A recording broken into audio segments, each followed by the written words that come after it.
আসসালামু আলাইকুম। সবাই কেমন আছেন? আমি বেশি একটা ভালো নেই। আমার প্রচণ্ড দাঁতে ব্যথা। খাবার খেতেও খুব কষ্ট হয়। কয়েকদিন ধরে অনেক হাই পাওয়ারের ওষুধ খেয়ে ব্যথা একটু কমিয়ে রাখছি। দাঁতে এত প্রচণ্ড ব্যথা যে মাথা সহ ব্যথা করছে। গালটাও প্রচুর ফুলে গেছে। আমি এখন এক্স-রে করব। হায়দারকে শুইয়ে নিয়েছি।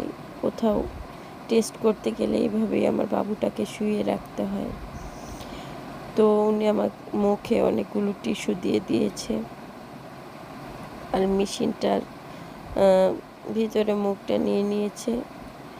মেশিনটা শুধু চতুর্দিকে ঘুরলো ১-২ বার। তারপর উনি বলল যে আমার এক্স-রে হয়ে গিয়েছে। আমি ভাবছিলাম যে ব্যথা পাবো। না, ব্যথা পাইনি। সহজেই হয়ে গিয়েছে। আমার কণ্ঠ শুনেই বুঝতে পারছেন আমি অনেক অসুস্থ। আমার জন্য সবাই দোয়া করবেন, সাপোর্ট করবেন। ইনশাআল্লাহ আমি সুস্থ হলে আরও ভালো কনটেন্ট দেওয়ার চেষ্টা করব। আমার চ্যানেলটা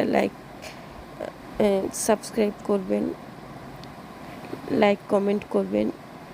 সবাই আমার জন্য দোয়া করবেন। আল্লাহ